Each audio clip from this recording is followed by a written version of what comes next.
Segunda clase del tema de evolución molecular, y realmente esta clase vamos a ver qué podemos entender si vamos a aproximar a evolución desde un punto de vista molecular. Sí, bueno, la base es 4.1, entonces ya sabes que es evolución, etcétera, genética, un montón de cosas. Ahora vamos a introducir evolución desde el punto de vista molecular y trato de mostrar que no es necesario usar genética de poblaciones, ¿sí? Obviamente sirve, pero no es necesario. Y vamos a introducir alguna terminología que estamos usando mucho en la evolución molecular y cuando estamos haciendo biología computacional, consecuencias en general, porque el aspecto más importante en análisis biocomputacional es que vamos a hacer comparaciones, ¿sí? Y si estamos hablando de comparaciones, siempre hay que tener en cuenta que si algo está conservado, eso significa o sugiere que es funcional. Bien. Seguimos. Seguimos. Ahora vamos a empezar. Sabemos en la última clase que evolución consiste de dos cosas, mutación y fijación. Pero hay varios tipos de mutaciones. Ya lo introducimos un poco. Ahora voy un poquito más profundo. Entonces, para los puntuales, no es que hay varios y también hay algunos detalles que son importantes. Tenemos sustituciones, tenemos inserciones y tenemos deleciones. ¿Sí? Mutaciones del ADN son cambios de un solo nucleótido en la secuencia del ADN de un organismo individual. Bueno, pensamos un poco. ¿Dónde ocurre esta mutación? Y la gran parte de las mutaciones en nuestros cuerpos son somáticos.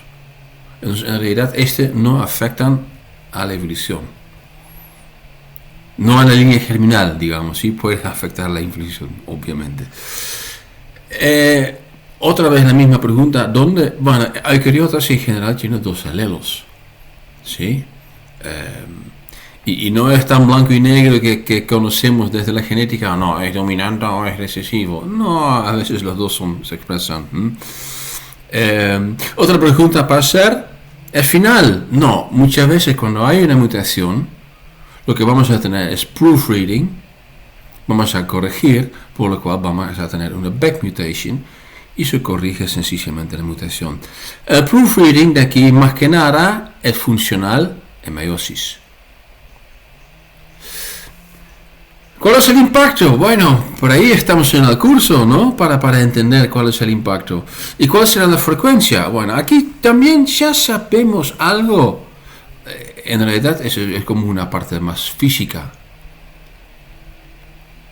Sí, entonces sustitución de ADN, aquellas mutaciones que podemos observar directamente cuando consideramos los datos de la secuencia de ADN. No tiene la misma frecuencia o tasa, depende de dónde se encuentra en el ADN.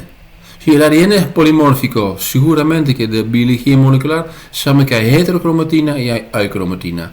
Lo vamos a ver en más detalle más tarde en esta clase. Si es polimórfico y obviamente esa afecta a la tasa de mutación. Depende del tipo de sustitución. Transiciones son 2 veces más común. ¿Qué son transiciones?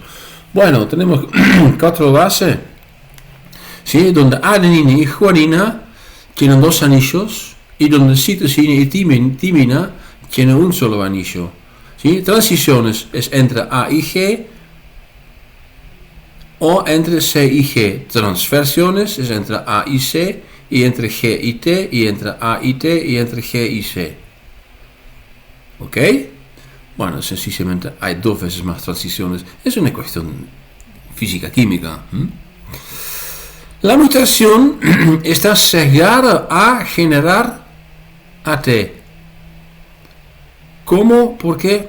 No sé. Es algo que podemos medir. 4. Mismatch repair, ¿sí? Está más dedicado a GC. Que nos va en contra esta tendencia para generar más AT. Bien. Claramente el conjunto es difícil para ponderar bien. Entonces, luego vamos a mirar a matrices de sustitución, vamos a usar BLAST, alineamiento, y vamos a ver lo que estamos haciendo. Son sistemas cuantitativos para generar un score que son medio... Bueno, no son aleatorias, pero tampoco son exactamente correctos. Y como siempre, hay excepciones. Uno, dos. Slippage. Slippage es como algo entre medio, ¿sí? Ocurre con ARN repetitivo. En este ejemplo, si por ejemplo hay un pedazo donde hay 4A, 4T, ¿sí? Y vamos a tener newly synthesized strand slips out, por lo cual luego vamos a tener en lugar de 4A 5A, y que de aquí puede ser 5T. Ese es entre medio porque no es necesariamente puntual. Vamos a ver más tarde. Sustituciones. ¿Cuál es el impacto? Bueno, vamos a pensar en varias cosas, ¿sí? Obviamente es un gen codificante o no, ¿sí? Un gen es una unidad biológica básica de la herencia, entonces un gen no corresponde a secuencia codificante. Eso es muy importante.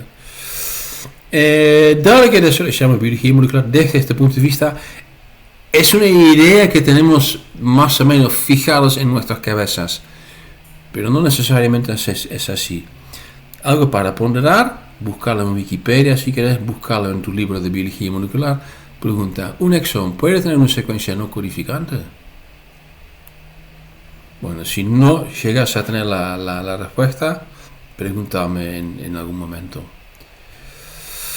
Si es un gen codificante, hay dos tipos, bueno, hay más, pero a grosso modo hay dos tipos de sustituciones: sinónimas y no sinónimas. Ya lo expliqué en la última clase. Sinónima significa que es un cambio a nivel genotípico, pero a nivel fenotípico entre medio, proteína, no hay un cambio. ¿Sí? Es un poquito más complicado, vamos a ver más tarde, pero por lo menos no genera otro residuo. Una sustitución sinónima resulta en codón diferente, pero que corresponde al mismo aminoácido. De aquí, eso va a ser importante más tarde, una sustitución sinónima suele ser, pregunta, y eso sí vamos a responder ahora, ¿será neutral o será no neutral? 5 segundos para pensar. 5, 4, 3, 2, 1, chao. No neutral. No, neutral, ¿sí? No neutral está. Es neutral. Bien. Si trata de una mutación no sinónima, bueno, eso depende de muchos factores. Ok. Sustituciones, ahora vamos a mirar a inserciones, deleciones, que no es muy importante. Más importante es introducir un término, indel. Podemos pasar desde el mismo ángulo, ¿sí? Entonces, ¿qué es que estamos trabajando? ¿Coding o no coding sequences? Bueno, ¿y qué es un indel? Ustedes lo conocen como un gap, ¿sí? No sé si hay un alineamiento entre dos secuencias, si hay más secuencias, vamos a identificar a veces que hay un hueco. Bueno, hueco es gap. Los gurús prefieren la terminología indel. ¿Y por qué? Bueno, si estamos comparando dos secuencias y si tenemos un gap, no sabemos si este gap es el resultado de una inserción o de una deleción. ¿Por qué? Porque no tenemos la secuencia ancestral. Por eso, indel. Duplicaciones. Bueno, ahí se pone más complicado.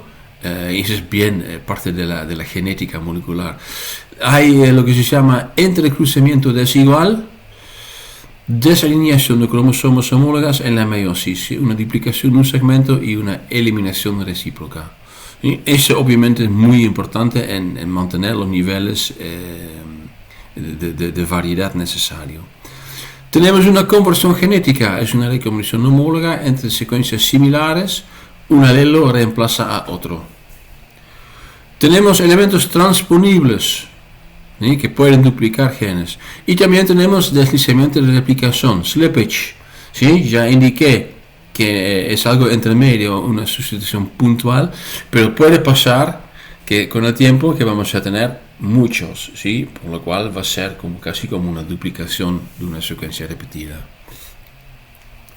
Recombinaciones. Tenemos recombinación homóloga. Pero ¿qué era el anterior?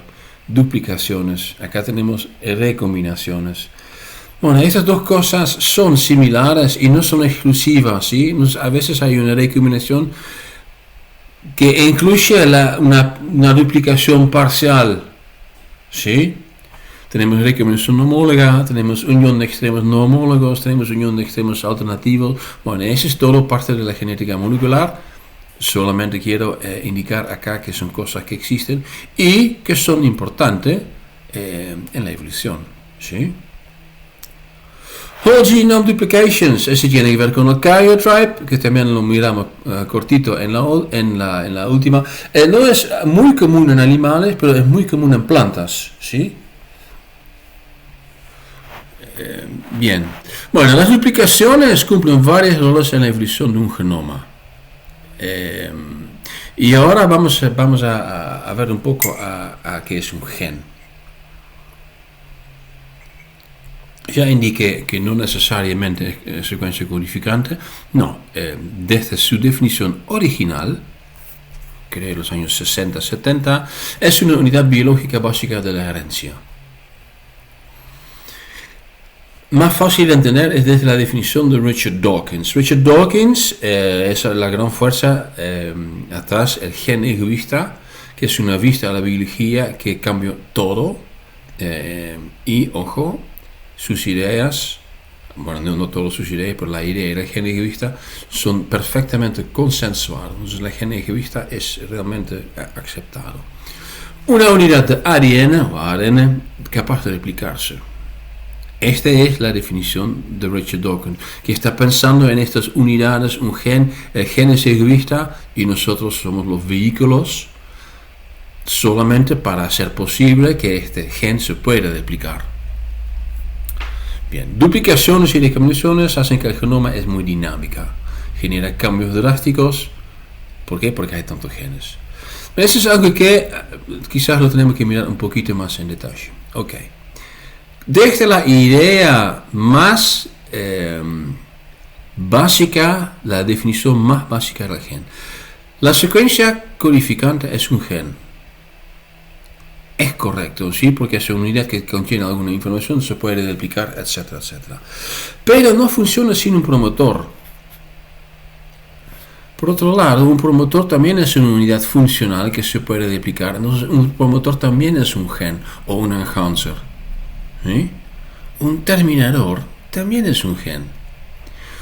Un 5UTR, ¿sí? Untranslated region. Es un parte de un exón, pero también se puede considerar como un gen, porque tiene un aspecto funcional. Y todas esas cosas se pueden replicar de una forma independiente. MicroRNA son genes. ¿Sí? Bueno, duplicaciones y recombinaciones se están amasando constantemente el genoma de una línea germinal. Y también tenemos que pensar en que, por ejemplo, hay algunos ejemplos donde había una secuencia codificante que después de algunas mutaciones puntuales, después de una duplicación, perdí la función de proteína y ahora está funcionando como un non-coding RNA. Hay de todo en la evolución, de todo. Hay cosas que todavía no podemos pensar en nuestra fantasía, pero sí ocurren. Bueno, ese es un step out, sí. Les quiero mencionar el portal o el sistema de ENCODE, que es la Encyclopedia of DNA Elements. Y aquí lo que tenemos que entender es un DNA element. Cada elemento podría ser un gen. ¿Sí? Y acá está mostrado una imagen de la página principal. ¿Sí? Entonces tenemos que pensar en varias cosas y en varias funciones. Y hay varios tipos de genes. Se puede identificar muchas más cosas en ENCODE que solamente secuencias codificantes. Es más elemental. Bien, el efecto de la recombinación de genes. Bueno, supongamos que tenemos un gen, se duplica, eso significa que ahora vamos a tener, estamos hablando de un gen codificante, dos genes codificantes que, por ejemplo, se puede regular de una forma diferente. ¿Sí? Entonces tengo una poliglutronasa que se expresa de día y otro de noche, qué sé yo, para dar un ejemplo. ¿Sí? Es una posibilidad. Entonces cada duplicación genera la posibilidad a ampliar sus capacidades. Por eso es tan importante tener una alta variabilidad, porque te hace más plástico. Un mensajero es retrotranscribido y entra en el genoma. Este normalmente no va a funcionar como un gen codificante. ¿Por qué? Porque está retrotranscribido, entonces va a ser el otro. En general lo que va a ser es un NAT RNA, Natural Antisense RNA, que puede involucrar en la regulación en varias formas, entre otras silencing y splicing alternativo. Un gen codificante obtiene un segundo promotor. Entonces tenemos un gen codificante que tiene un promotor y en algún punto salta un transposon o algo y entra otro promotor. Eso significa que este gen, en la poliglutamaterase que antes estaba solamente de día, también ahora está de noche. Es otra forma para generar la misma situación que copiar los dos genes con otro promotor. Dos genes codificantes con otro promotor. Podemos sencillamente también duplicar un promotor. Si estamos hablando de secuencia codificante o en general, podemos poner este esquema, ¿sí? Y yo también, yo trabajo con proteínas, entonces mi cabeza también está dirigida, un poco cerrada, ¿sí? También a secuencias codificantes, a proteínas. Tenemos un gen X, tenemos un evento de duplicación dentro de un genoma, dentro de una especie. Eso significa que luego tenemos un gen X1 y un gen X2. Y puede resultar, por ejemplo, después de la evolución, lo vamos a aproximar de una forma simplificada. Supongamos que la selección sigue funcionando en gen X1 y no en gen X2. Esto resulta, tal que no hay selección, que la tasa de mutación, la tasa de evolución de gen X aumenta. No la tasa de mutación, pero sí de evolución. Aumenta. Bueno, ese sistema es como un modelo evolutivo que se llama redundancia y diversificación funcional. No son dos procesos, es un proceso. ¿Por qué? Porque se requiere la redundancia para generar la posibilidad a diversificación funcional. Bueno, parte de este modelo es el modelo más conocido que se llama Birth and Death. Es cuando después de una duplicación, obviamente el birth, se puede perder una copia, porque bueno, se puede perder por completo, pero también puede ser una mutación fatal, por ejemplo en el sitio catalítico. ¿Sí? No hay un fenotipo, ¿por qué? Porque empezamos con una situación redundante. Bueno, esos son términos que pueden encontrar y están relacionados con el enorme impacto que tiene la recombinación y las duplicaciones en el genoma. En general, vamos a mirar a mutaciones puntuales en nuestras comparaciones, pero tenemos en cuenta, sabemos que muchas veces es posible gracias a la recombinación y la duplicación. Bueno, eso genera más o menos esta imagen. Entonces tenemos homólogos. ¿Qué son homólogos? Bueno, supongo que saben que es homología. Homología es similitud por herencia. Entonces si tenemos dos genes homólogos, es que significa que son similares y tienen un ancestro en común. Eso es importante. Y hay varios tipos de homólogos. Tenemos ortólogos. ¿Qué es un ortólogo? La actina mía es un ortólogo de la actina de levadura, de perro. Esos son ortólogos. Pero yo también adentro de mí, yo creo que yo tengo 7 actinas. Esos son parálogos, ¿sí? Entonces, un parálogo es el resultado de una duplicación del gen, donde ortólogos son el resultado de un proceso de especiación. Ojo, A y A son ortólogos, pero A de especie 2 y B de especie 1 son homólogos. Ni son ortólogos ni parálogos. Se puede usar la expresión B is paralogous to A. No es tan estricto. Bueno, ahora hay un arbolito que muestra un poco la posición de globinas, y justamente este año estamos cambiando el trabajo práctico. Vamos a trabajar a full con globinas. Tenemos hemoglobina, tenemos mioglobina y por ejemplo acá también se muestra que hay legemoglobina, que es de plantas. ¿Sí?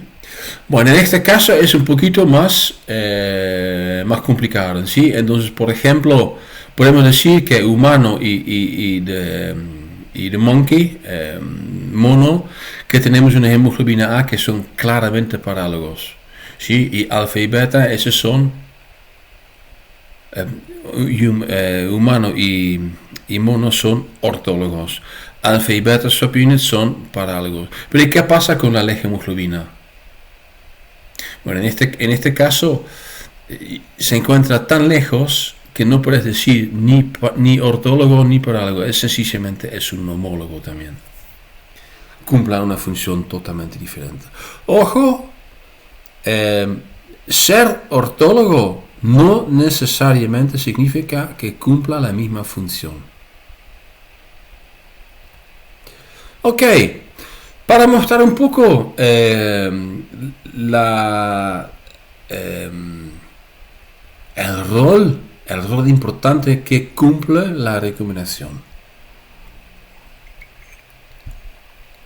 Bueno, hay varias definiciones, hay varios trabajos, varios grupos de investigación y todos dicen algo diferente. Acá vamos a decir, bueno, humanos, ¿sí? Tenemos más o menos unos 30.000 proteínas. Lo que sabemos que esos son los resultados de la recombinación desde unos 1100 dominios. ¿Qué es un dominio? Bueno, dominio, si todos también lo conocen desde la materia química biológica 1. Es una unidad proteica de plegado independiente. Es algo que está definido desde la química biológica. Bueno, lo que tenemos es un sistema de clasificación, Structural Classification of Proteins, que está comparando todos los dominios que encontramos en estos 30.000 proteínas. Y lo que identificamos son, por ejemplo, hay 284 dominios que son realmente diferentes, que significa que no podemos inferir homología. 284 dominios diferentes que básicamente lo podemos nombrar como proteínas alfa.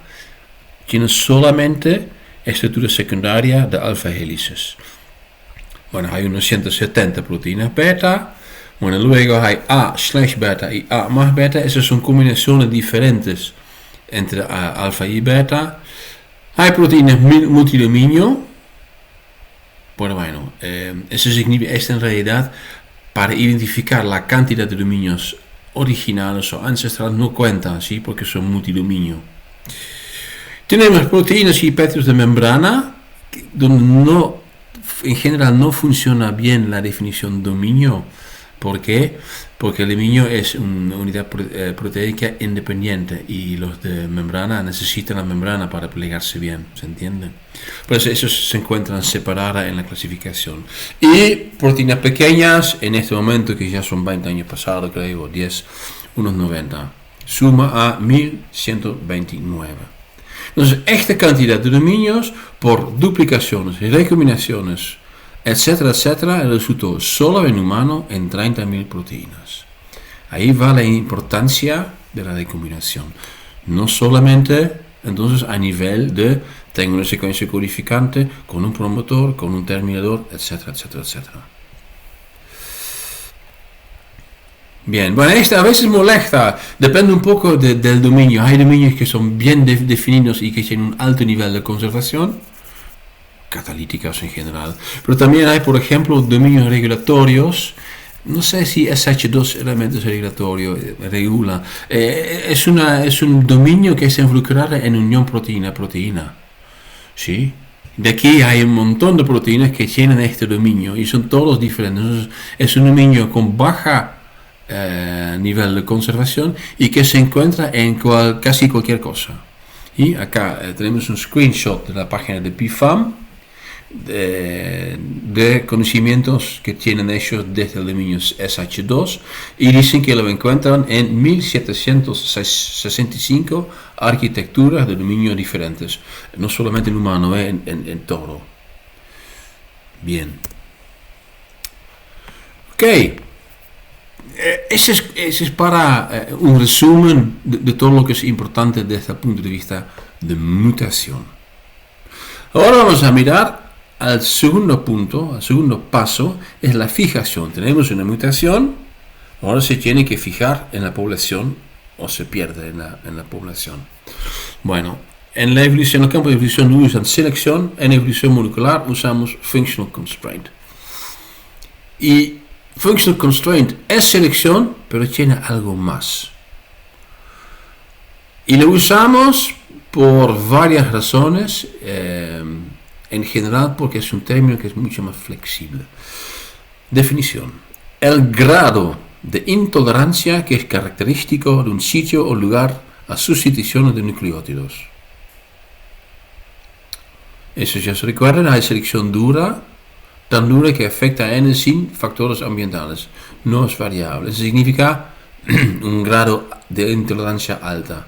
En selección suave, ahí tenemos varios grados. Bueno, ahí vamos un poco con functional constraint. ¿Sí? Es algo que realmente es cuantificable, es el grado de intolerancia.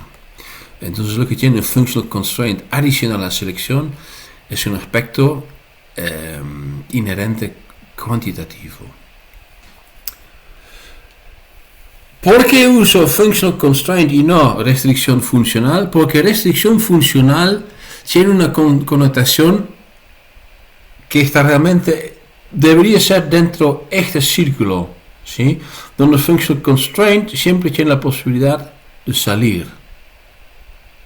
Functional constraint incluye a fuerzas positivas, donde restricción, por su connotación, es una cuestión de idioma, no lo tiene. Por eso, todos los biólogos computacionales evolutivos que yo conozco en Argentina siempre usan functional constraint, nunca restricción funcional. Ok, ¿cómo lo usamos? Lo usamos en varias formas. Por ejemplo, lo podemos usar para decir, bueno, un protein coding sequence en general tiene un functional constraint más alto que una secuencia no codificante, en general. ¿Sí? Entonces acá tenemos non-coding DNA, en gris en lo que es neutral. Acá tenemos un gene codificante que tiene poco constraint, no es muy importante, y acá tenemos uno que es súper importante. Entonces, por lo cual la gran mayoría de las mutaciones son deleterios. Bueno, tenemos que pensar en que existe proteína mensajera, ARN, traducción, estabilidad de ARN y epistasis. Bueno, ¿dónde funciona ese constraint? Y ese va a ser quizás un eye-opener. Cuando estamos pensando en selección desde la evolución clásica, en general estamos pensando, bueno, la proteína no está funcionando, ¿sí? Entonces, no tenés oxígeno, ¿sí? Porque tenés esta mutación en la hemoglobina beta, por lo cual no tenemos bien el número de dímeros, etcétera, etcétera. Lo que tenemos que entender, y lo que es lo más importante de esta clase, es que tenemos que entender que la selección puede funcionar a nivel de proteína, que puede funcionar a nivel de mensajera, ARN. Hay un montón de niveles, niveles. Epistasis no es el mismo nivel, tipo de nivel que proteína o mensajera o ARN, es de otra. Igual puede funcionar. Vamos a ver al final que epistasis probablemente es el functional constraint más grande que existe. Bueno, esto es importante porque luego vamos a usar, por ejemplo, alimentos de múltiples secuencias y vamos a identificar cambios, mutaciones conservadas, ¿sí? que mutaron en un grupo y no en el otro. ¿Sí? Y lo tratamos siempre de explicar pensando en la función directa, ¿sí? Debería estar involucrado en la unión del sustrato. Es bastante más complicado. La unidad de selección es el gen. Entonces, ¿dónde funciona el constraint? Depende. Puede funcionar la proteína, pero se selecciona el gen. ¿Por qué? Porque el gen es el replicador. Ok. Bien, bueno. Ya indicar, hay diferencias entre proteínas. Acá un ejemplo en esta figura. Acá lo que se muestra. Amino acid substitutions per site per 1 billion years. Bueno, hay algunos que muestran una tasa de evolución alta. Por ejemplo, bueno, lo que yo veo arriba son varias cosas del sistema inmune. Y tiene sentido, ¿sí? Porque el sistema inmune debería ser súper flexible porque siempre están peleando con los organismos patógenos. Cambian. ¿Sí? Donde, por ejemplo, por otro lado, están abajo por completo, histonas, son súper conservados. ¿Por qué son conservados? Porque están involucrados en el DNA packaging, ¿sí? Lo cual significa que tienen una interacción con ácido. Entonces, si vamos a perder la basicidad de esos histonas, directamente vamos a perder la función y es fatal. Ahora en día sabemos que hay mucho más. ¿Por qué? Porque la metilación de los histonas es súper importante en la regulación de la transcripción, por ejemplo. ¿Okay? Bueno, entonces lo que es importante, la fuerza selectiva depende de la función de la proteína.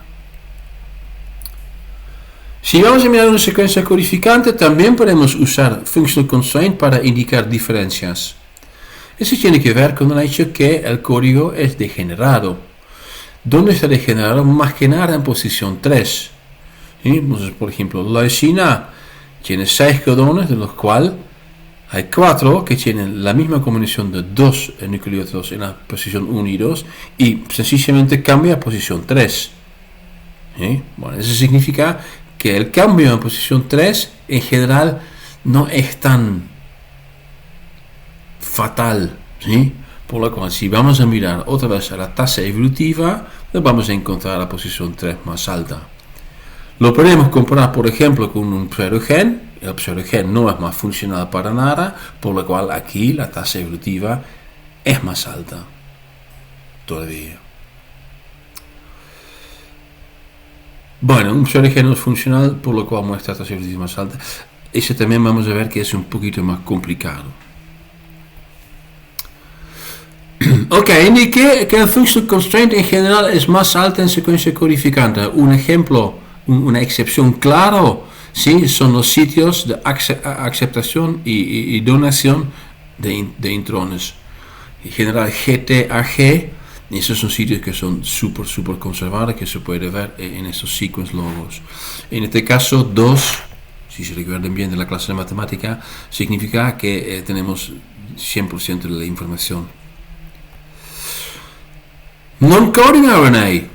Bueno, ¿qué es non-coding RNA? Bueno, estamos en un mundo totalmente diferente en los últimos 10 años porque cada año identificamos mucho más non-coding RNAs, tipos de non-coding RNAs, cosas en lo cual están involucrados.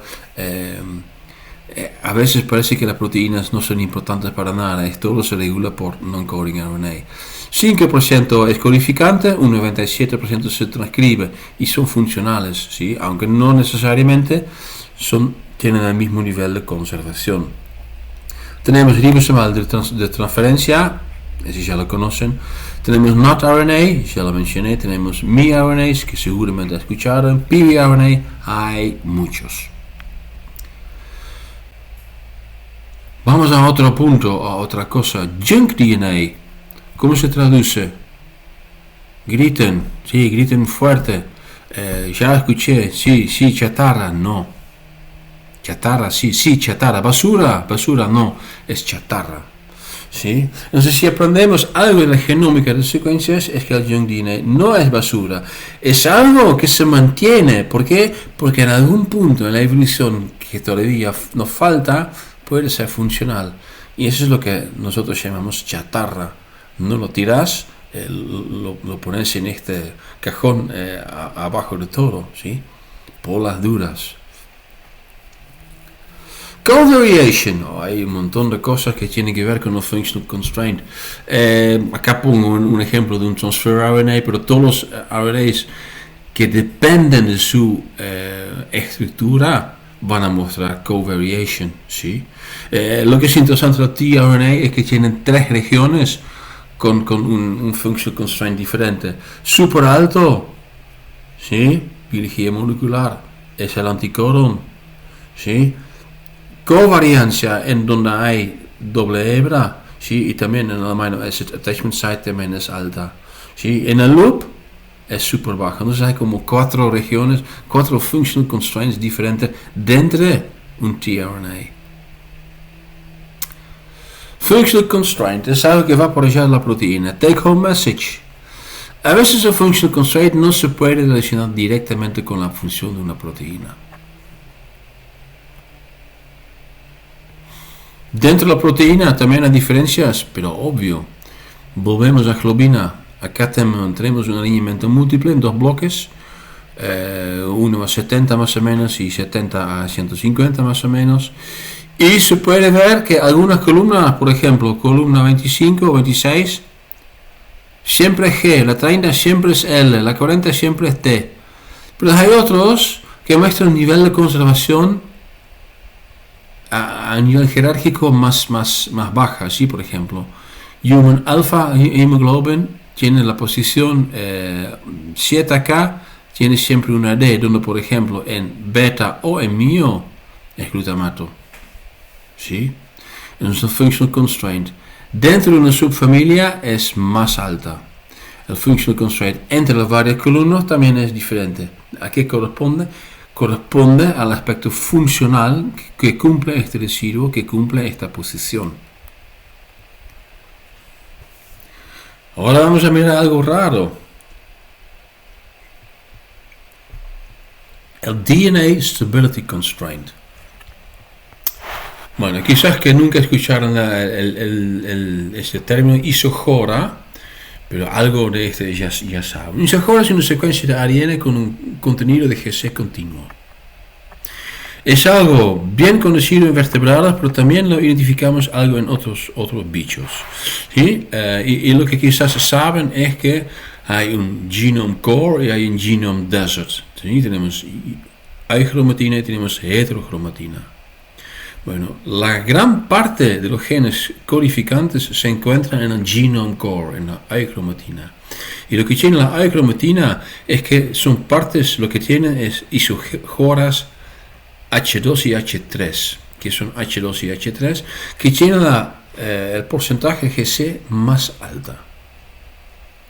¿Sí? H1 está más o menos un poco entre medio y tenemos L1 y L2, donde hay muy pocos genes y el porcentaje de GC es muy bajo. Bueno, hay algunos datos más, están asociados con densidad de genes, presencia de transposones, quiasmatas, varias cosas. ¿Cómo lo podemos explicar? Bueno, en realidad lo que yo muestro acá del genome core, este gene distribution, es correcto, pero más que nada el de GC, porcentaje GC, corresponde a warm-blooded vertebrates, ¿sí? Entonces, vertebrados, cordata, con sangre caliente, no con los vertebrados de sangre fría. Ahí nunca la encontramos. ¿Con qué tiene que ver? Bueno, tiene que ver con la elevada temperatura, ¿sí? Bueno, entonces tenemos una parte del ARN que se transcribe mucho, significa que no está empaqueteada. Y si no está empaqueteada, pero si la temperatura es alta, puede ser, si hay mucho AT, que la cantidad de puentes de hidrógeno no es suficiente para mantener el ARN estable cuando no se está transcribiendo. ¿Sí? Bueno, eso significa que favorece tener un incremento en el porcentaje de GC para mantener la estabilidad del ARN en una forma termodinámica. Eso es lo que explica los isogoras. Lo que es particular es que no solamente esa secuencia codificante, no, también pasa con los intrones, pasa con los promotores, con las regiones 5, UTR, lo que sea. ¿Y por qué? Porque es toda una región grande que es necesaria por todo el proceso de la transcripción. Por eso también los intrones tienen alto porcentaje de GC. Bueno, hay evidencias de esta idea o hipótesis. Bueno, la evolución de isogoras en mamíferos y aves fue independiente. Y bueno, eso también sabemos. Bueno, hay 2 puntos donde arrancamos de tener sangre caliente. Mamíferos y aves, ese es independiente. Y los isogoras también son independientes, que corresponde perfectamente al modelo. La conservación de isogoras, bueno, acá hay algo mal en el diapo, lo voy a arreglar. Bueno, la conservación de isogoras se conserva, por ejemplo, entre acá perro y Homo sapiens, pero no entre perro y un pájaro, ¿sí? Independiente. Tenemos una organización de isogora en insectos subtropicales versus tropicales. Es diferente, pero pasa algo parecido. Sí, y por último, bueno, la base del porcentaje GC que corresponde a alta temperatura está súper claro si vamos a mirar al porcentaje de GC en, por ejemplo, arqueas termófilas. Bien, relacionado a este tenemos algo que se llama Functional Constraint en la preferencia de coronas. ¿Qué es la preferencia de coronas? Tenemos el código genético que es degenerado. Desde este código degenerado sabemos, bueno, si tenemos 6 leucinas, puede usar las 6, pero las 6 tienen la misma preferencia, no, hay uno que es preferida. Bueno, ese tiene que ver también con esos porcentajes GC, y acá se puede ver que en humano y en coli esta preferencia es diferente. Eso significa que también acá hay un functional constraint.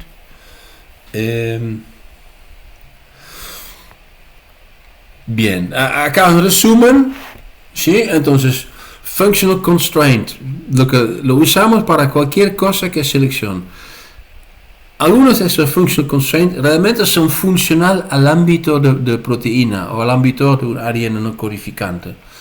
Podemos pensar al sitio catalítico, va a ser altísimo. Puede ser interacciones que no es tan conservado, por ejemplo con el ambiente en general, o con ligandos.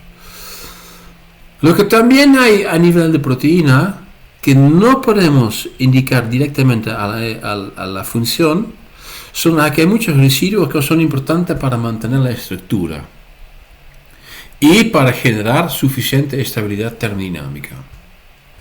Ese se puede llamar un structural constraint. También, ese es algo que es un poco diferente, hay un folding constraint. ¿Sí? Entonces, el structural constraint refiere a la restricción, al constraint que hay para tener esta estructura. El folding constraint corresponde al proceso de plegamiento que resulta en el plegado final, que es otro. Y sabemos que ese folding constraint es súper importante. Por eso funciona muy bien AlphaFold. Lo vamos a mirar en la clase de AlphaFold, obviamente. A nivel de ARN también hay una constraint, y a nivel de ADN también hay, por ejemplo, stability constraint. Eso es un resumen. Eso es para tener en cuenta. Mucho más no lo podemos usar. Ok. Deriva. Ya sabemos que existe. Deriva viene de un proceso estocástico. Y ahora la vamos a definir. Vamos a mirar a la teoría de la evolución molecular neutral, que es una teoría que es difícil. ¿Por qué es difícil? Porque hay cosas que confunden. Uno, es como se define la evolución neutral molecular. La probabilidad que una mutación se fija por deriva genética depende del tamaño de la población N, según 1 dividido por N. Bueno, creo que eso está claro. ¿Sí? Bien. Segunda, que también es fundamental para la evolución neutral molecular, es que por la deriva puramente neutral, la tasa de evolución es independiente del tamaño de la población. Bueno, es bastante probable que este te confunda, ¿sí? Porque en la primera dicen que la deriva genética depende, y en la otra decimos que es independiente. ¿Cómo es? ¿Son dos cosas diferentes? No, son sencillamente dos ángulos diferentes. Mira, la probabilidad que una mutación, ¿sí?, como está puesta en la primera, no corresponda a deriva puramente neutral, que está puesta en la segunda, porque la última incluye la probabilidad a una mutación. Si tenemos una población más grande, la probabilidad de esta mutación también es más grande. Por lo cual, evolución neutral superpone todas las derivas de todas las mutaciones neutrales, por lo cual es independiente del tamaño de la población. Donde la probabilidad que una mutación se fija, ese sí depende del tamaño de la población. Y esto es importante para entender cómo funciona. Entonces son dos fundamentos de la evolución molecular neutral y confunde. Quizás hay que leerlo 5 veces, quizás hay que leer otro libro, no sé. Es así. Bien. Uno refiere a una sola mutación, dos refiere a toda la deriva en toda la población. Esa es la diferencia. Ok. ¿Por qué sirve incluir la probabilidad de la fijación de una mutación? Bueno, eso tiene que ver con varios efectos estocásticos, que esos efectos estocásticos son diferentes cuando hay la presencia de una fuerza. Y ese también depende del tamaño de n. Bueno, vamos a mirar cómo es la definición. La definición fue hecha por Kimura en diciembre del 78 y en enero del 69. Había otro paper de King and Hughes que indicaron más o menos lo mismo. Investigación bioquímica sugiere que deriva es muy importante. Entonces, esta idea de la evolución neutral sencillamente venía desde datos. Bueno, la investigación mostraba 3 cosas. 1. Los niveles de polimorfismo son demasiado altos. Eso es un argumento histórico desde un punto de vista de selección dura. Se recuerden que en la última clase cuando expliqué la diferencia es que en estas épocas estaban pensando mucho desde el punto de vista que selección siempre es dura. Y selección siempre es dura significa cuando vos tenés una mutación, esta mutación muy probablemente es fatal. Donde en realidad tenemos selección suave, donde una mutación puede ser ligeramente deleterio, pero no necesariamente fatal. Esa es la diferencia. Por eso en este momento lo estaban pensando como un argumento. Ahora que entendemos mucho mejor cuál es la diferencia entre dura y suave, tenemos que decir este argumento no es nada válido para decir necesitamos mucha evolución neutral, porque los niveles de polimorfismo lo podemos explicar perfectamente con selección también. 2. Razón 2, ¿por qué tenemos que incluir el hecho que hay mucha selección por deriva? El reloj molecular es constante que no se puede explicar por selección. Lo vamos a mirar en el próximo diapo. Y 3, las diferencias en function constraint. Otro diapo para mostrar. Bueno, la teoría neutral de la evolución molecular sostiene que la mayoría de los cambios evolutivos a nivel molecular son el resultado de deriva genética por un proceso aleatorio. Y en evolución lo tocaron sencillamente, probablemente en la penúltima clase, aunque la mayoría de los cambios a nivel molecular son el resultado de deriva. Bien. Hay demasiadas polimorfismos para ser explicadas por selección, debería generar mucho más muerte. Entonces debería ser que hay más mutaciones neutrales. Este no es válido, ya lo expliqué.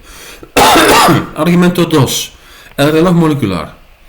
¿Qué es el reloj molecular? Bueno, lo que tenemos sí son un récord de fósiles, ¿sí? Y lo que podemos medir de aquí es una tabla de divergencia. Eso lo podemos comparar, por ejemplo, con sustituciones de aminoácidos. Y este resulta en un reloj molecular. Nosotros tenemos 2 especies y podemos indicar más o menos cuánto tiempo separó estos 2 bichos, ¿sí? Bueno, este es algo que está restringido a ARN codificante. Bueno, y que de aquí podemos decir solo para ARN modificante, comparando datos, podemos generar estos tipos de gráficos. Bueno, corresponde a Shift. No corresponde a Shift. Shift selecciona. Corresponde a Drift, porque es aleatorio. Y si es aleatorio, debería generar una línea recta.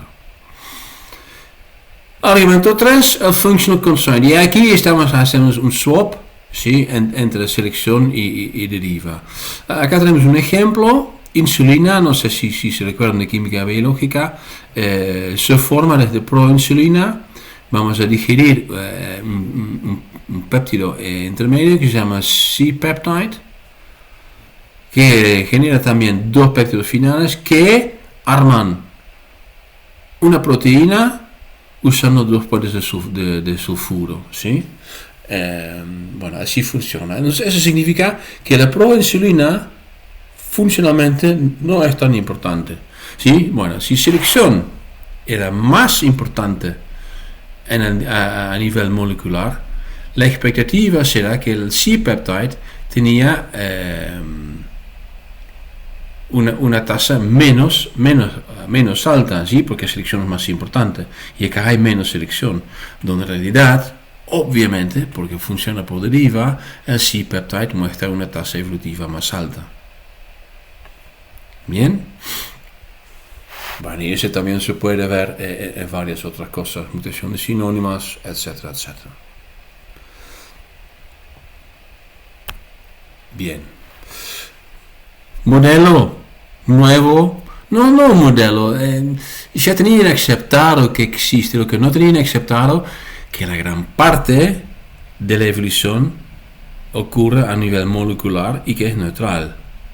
Bueno, y aquí había mucha resistencia, pero era más que nada una resistencia de no entender bien lo que significaba lo que dijeron King y Kimura y Jones. Es una teoría de evolución y evolución es cambio. Ahí siempre estoy dando presión que entienden que cuando hay selección negativa no resulta en evolución. Este modelo es el modelo de los seleccionistas. ¿Sí? Nos dice que bueno, la gran parte de las mutaciones son fatales y no resultan en evolución. ¿Sí? Hay una parte que sí, que es positivo, y hay muy poco que es neutral. Las seleccionistas estaban pensando, bueno, lo que dicen que hay mucho neutral, significa que hay mucho neutral, entonces todo neutral es como que toda esta parte de negativa no existe. Eso no es lo que dicen.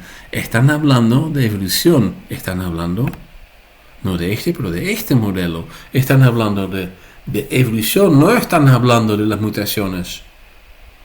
Claramente que las neutralistas aceptan perfectamente que las mutaciones negativas hay y que son importantes en la evolución, pero sencillamente que no son parte de la evolución al final. ¿Por qué? Porque no generan cambio.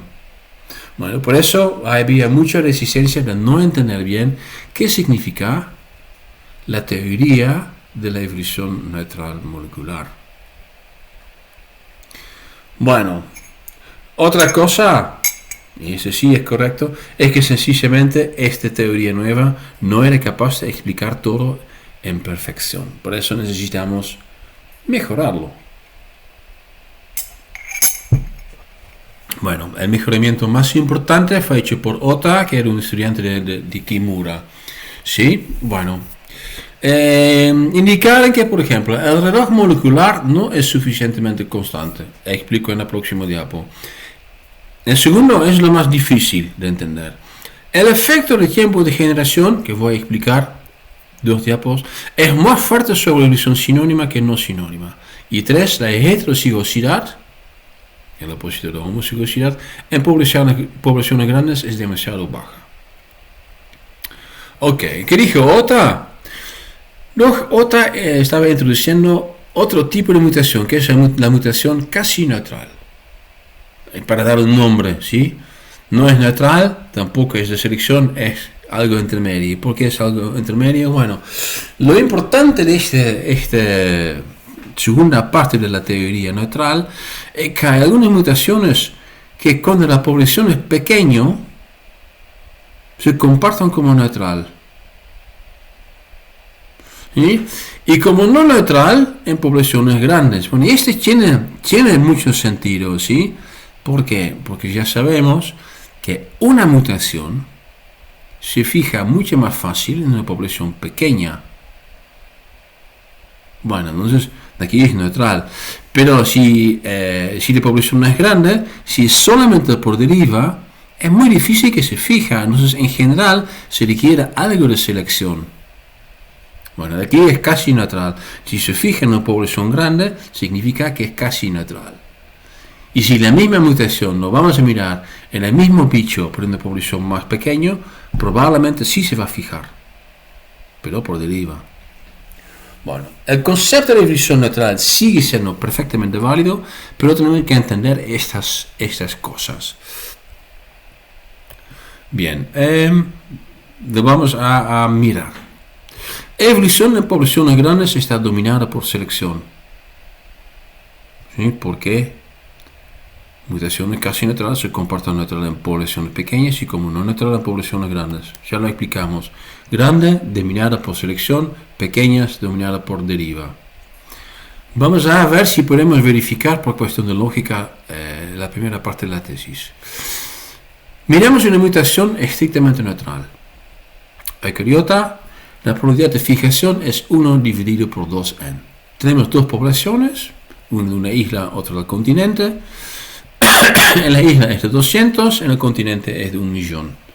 Entonces, sencillamente, la probabilidad de fijación es 1 dividido por 400 o 1 dividido por 2 millones. Bien.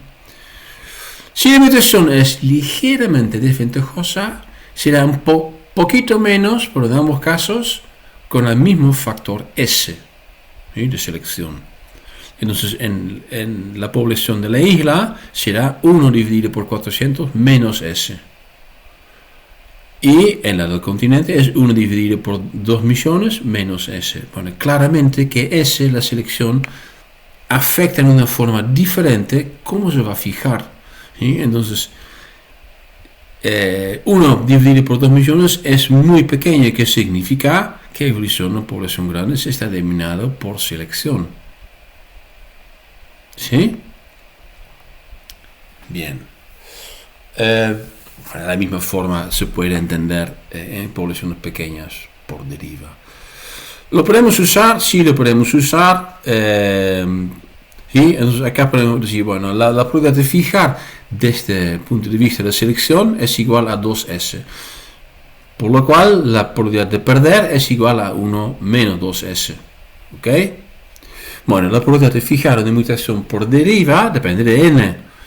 La probabilidad de fijar es 1 dividido por 2n y de perder es 1 menos 1 dividido por 2n. Bueno, y ahora podemos determinar qué es más probable.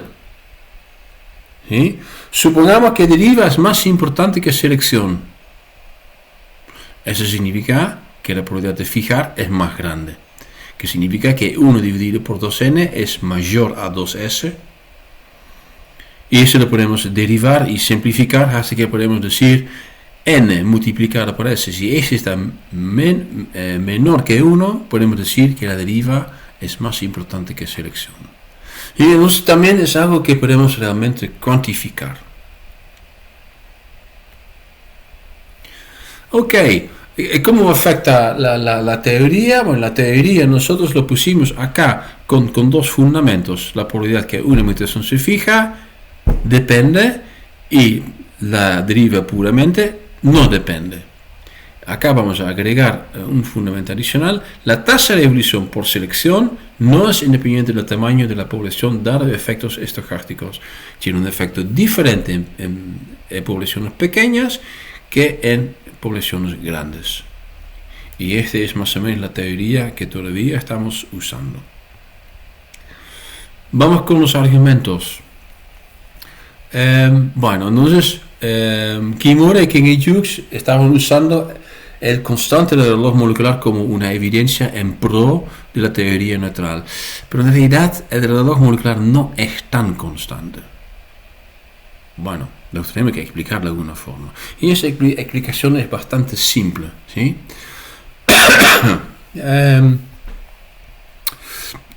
Un ejemplo, el cheetah, ¿sí? Este gato de África, Ya sabemos que tiene un tamaño de población que probablemente va a ser fatal, ¿sí? Es muy pequeño, que genera que tenemos muy poca variabilidad genética.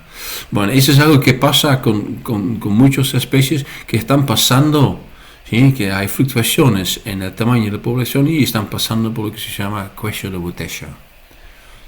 Bueno, particularmente durante N sencillamente es pequeño. Y eso es importante. Si N es pequeño, la posibilidad de fijación de mutación ligeramente desfavorable es más alta. La teoría de la evolución molecular casi neutral explica aquí mejor el reloj molecular, dado que predice fluctuaciones. Si hay fluctuaciones en el tamaño de la población, a veces va un poquito más rápido y a veces va un poquito más lenta. ¿Ok? Por lo cual, si estamos mirando a secuencia no codificante, la expectativa no es tener una línea recta de un R cuadrado de 1, no, va a ser un R cuadrado de 0.8. ¿Ok? Bueno, eso me parece que es bastante simple y bastante lógico. Argumento 2. Ese es más difícil porque en realidad son dos cosas. Primero tenemos que mirar al efecto de tiempo de generación. Tenemos que definir un poquito mejor el problema. El reloj molecular tenemos que entender no en el tiempo real. Lo tenemos que entender más que nada en el tiempo donde ocurren las mutaciones. Donde ocurren la gran mayoría de las mutaciones, meiosis. ¿Sí? Bueno, eso significa que tenemos que mirar al reloj molecular también desde un punto de vista de tiempo de generación. Bueno, aquí va el problema. Poblaciones con tiempo de generación más larga muestran una tasa de evolución relativamente más baja con respecto al reloj molecular real-time.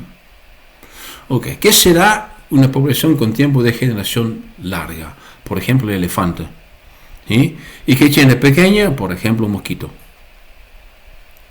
Bueno, este efecto, que la tasa de evolución es más baja, es más fuerte sobre evolución sinónima que no sinónima. Ok. Entonces, trata de un efecto, hay una discrepancia entre real time y tiempo de generación. Esta discrepancia es diferente si trata de sinónima que no sinónima. Eso es lo que tenemos que explicar. Bueno, ahí va. La mayoría de las mutaciones no sinónimas son ligeramente negativas. Eso está recontra de claro. ¿Sí? Organismos con tiempo de generación larga generan menos mutaciones en real time. Por eso la discrepancia. Pero, por otro lado, elefantes tienen una población pequeña, donde mosquitos tienen poblaciones muy grandes. Significa que, si estamos hablando de un organismo de tiempo de generación larga, aunque generan menos mutaciones, la posibilidad de la fijación por deriva es más alta. Ok. ¿Qué significa? Significa que aunque ocurran menos mutaciones en real time, la parte que se fija es más alta. Por lo cual el efecto de tiempo de generación por sustituciones no sinónimas no es tan fuerte. Bueno, eso es difícil para entender. Escucharlo otra vez, fíjate en el libro de Evolution. Y si no, pregúntame y te explico en otra forma. Heterocigosidad, importante y tampoco tan difícil de explicar. Bueno, si tenemos evolución perfectamente neutral, podemos decir, bueno, con más tiempo vamos a tener más diferencias. ¿Sí? Entonces, la heterocigosidad también crece con N. Si tenemos una población más grande, hay más fuentes de mutación. Entonces, la heterocigosidad debería crecer. Bueno, si estamos hablando de poblaciones grandes, aparentemente no es tanto. ¿Cómo lo podemos explicar? Bueno, mutaciones casi neutrales, probablemente desventajosas. Si el N es pequeño, drift. Si el N es grande, se eliminan por shift. ¿Sí? Eso significa que entonces vamos a tener mucha heterocigosidad en grandes, pero se elimina mucho más por shift, por lo cual la heterocigosidad está frenada. La heterocigosidad no crece con N en una forma lineal, dado que hay más shift. Entonces la heterozigosidad también corresponde a evolución casi neutral y no solo a neutral. Bueno, lo que es muy importante de todo esto es que es muy fácil de confundirte, ¿sí? Entonces, esa será una clase que tenés que mirar de nuevo, que tenés que leer bien el libro. Eso es algo que es medio abstracto. Lo importante acá es la torta, ¿sí? Acá tenemos deleterious, nearly neutral, neutral, advantageous, y ahí está, ¿sí? Bien. Todavía seguimos peleando sobre el tamaño de los pasteles. Bien. Próximo. Para la próxima clase tienen que leer 1 o 2 papers, ¿sí? Lo van a encontrar en alguna carpeta en el Drive. ¿Podemos determinar drift y shift? Sí, lo podemos determinar, lo hicimos, por lo cual identificamos una situación que no nos gustó para nada. ¿Cómo lo podemos medir? Bueno, mutaciones sinónimas y no sinónimas, eso es lo más sencillo y para empezar la explicación.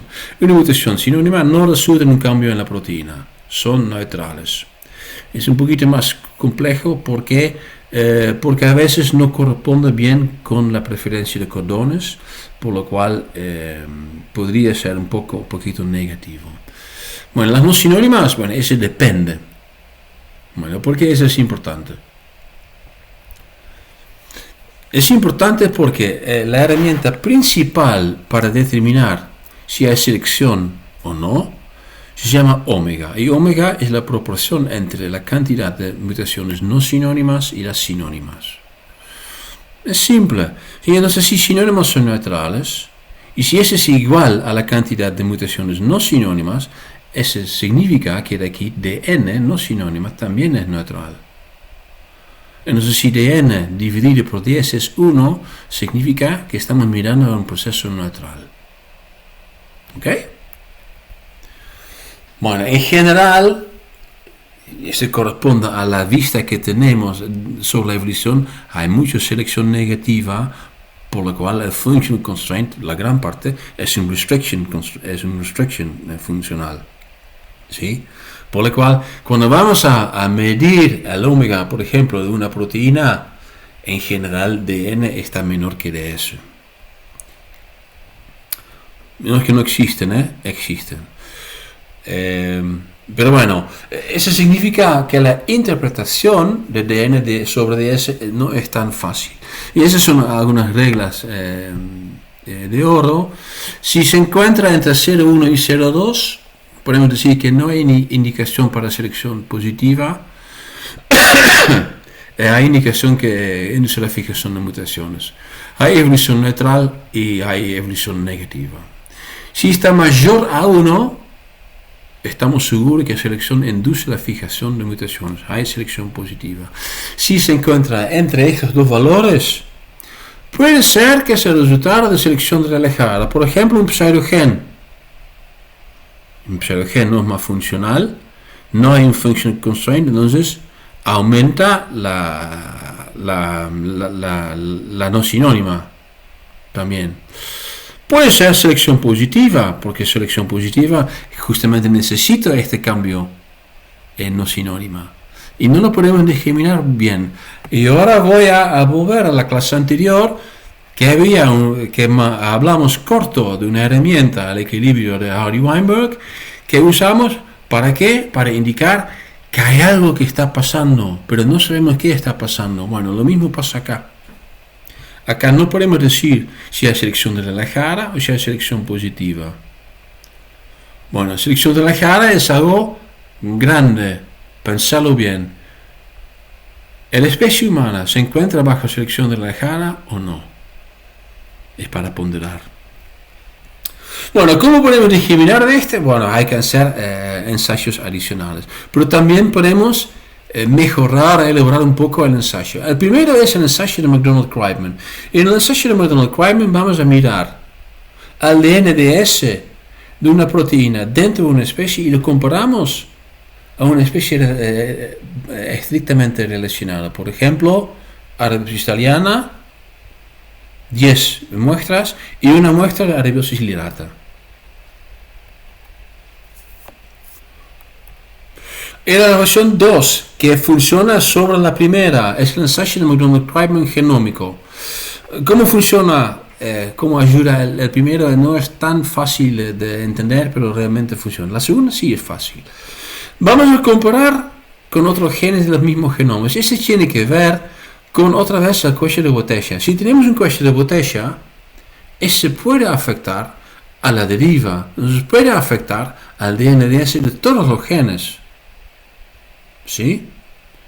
Bueno, entonces, ¿cómo podemos discriminar entre si es neutral o si es positiva? ¿Cuál es la fuente? La fuente, algo de población o algo de selección. Lo vamos a comparar con otros coding sequences, ¿sí? Porque obviamente eso solamente se aplica a coding sequences.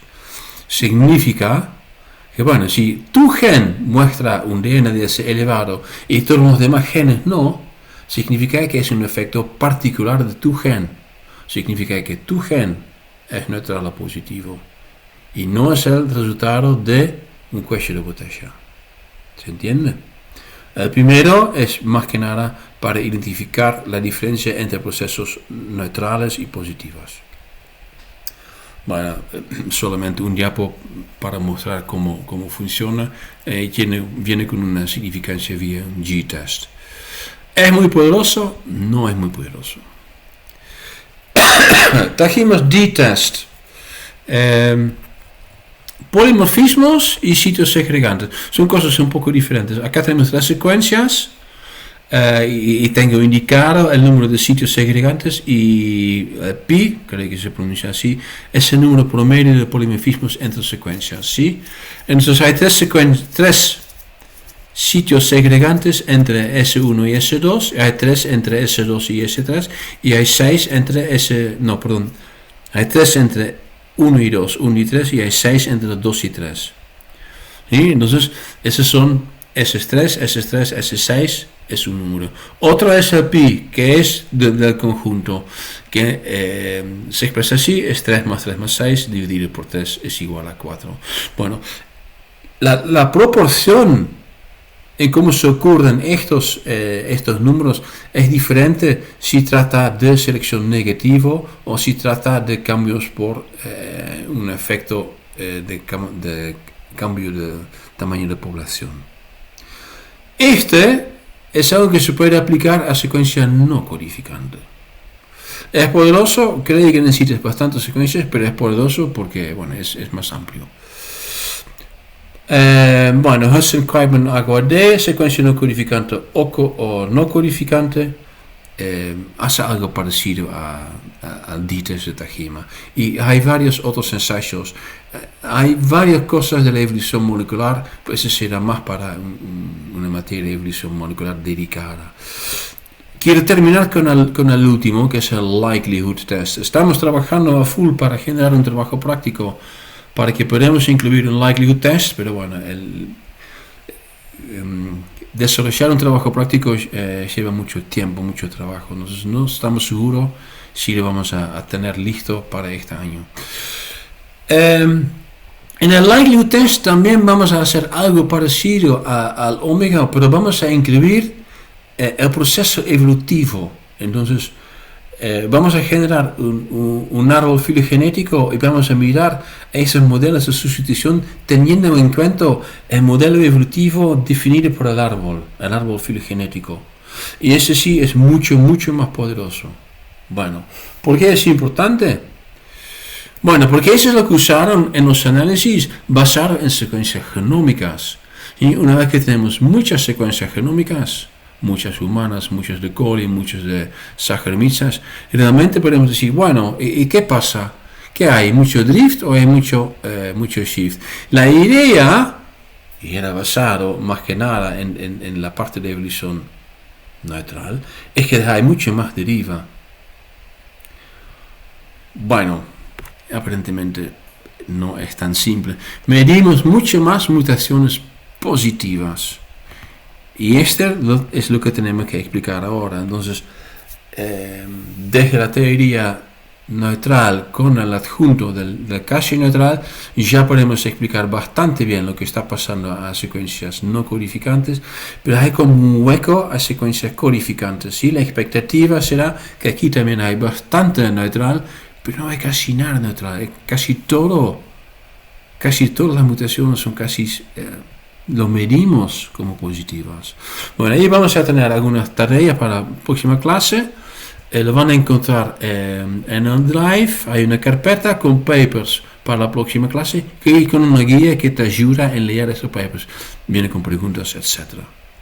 Eso lo tiene que hacer antes que vamos a la próxima clase, donde vamos a cerrar todo. Todo no, vamos a cerrar todo hasta estamos con el desarrollo de la teoría, que algo todavía es bastante dinámica. Bueno, exit presentation. Estamos listos con la segunda clase de evolución molecular, con lo cual terminamos, si todo está bien, la segunda semana de clases. Chao.